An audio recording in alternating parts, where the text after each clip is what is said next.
Welcome to this week's video, and this week I've got myself an overheating Nintendo Switch.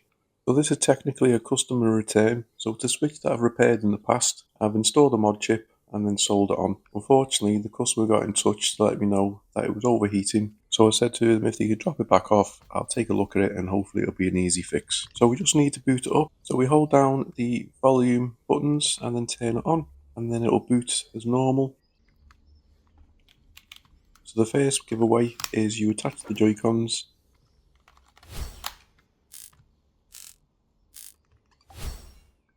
and as you can see there, the Joy-Cons are not charging. So this normally always means that there's an issue with the fan area. So we just get our iFixit kit out so we can take it apart. So a couple of crosshead screws out onto the back, remove the SD card, a little bit of tape, remove the heat shield. Always disconnect the battery first. Now we need to remove this heat pipe there, and then what we want to look at is this area. So straight away I was expecting to be a diode there. This blows, it can be removed, and this always causes a short.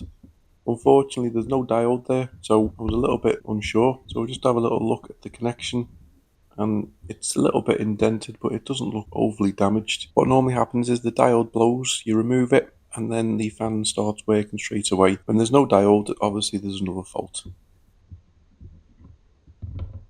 So the first thing to do is just to try another fan. So I've got this fan that's now working, so we just need to connect it up.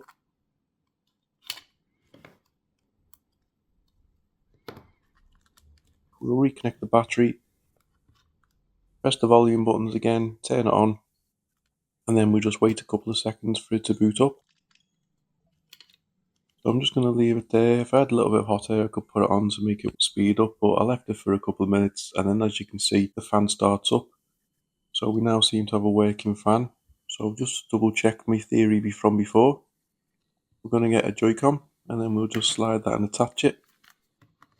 So when we go to the Joy-Con settings, as you can see, the Joy-Con is now charging. And then we attach the other one, and now we've got, when we plug in the power, a charging switch, and Joy-Con's now charging. So the overall fault was just weirdly a faulty fan, which I've not actually seen before. So we just need to disconnect the battery, remove the game card connector,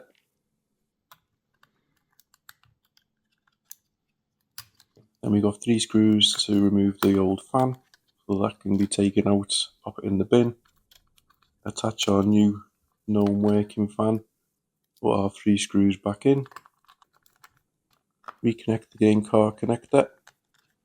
Don't forget this connection, which I did initially, and then we can put the heatsink back on. Make sure you plug the battery in, the rear heat shields all back together, all your screws back in, and then we'll plug it in one more time, turn it on, and then we'll have a little double check, and then as you can see, it's all charging fine. The fan works, you can hear it. So overall it was a nice easy fix, a faulty fan which I was not expecting, but now I've got a nice happy customer again. Thanks very much for watching. Please like, comment and subscribe.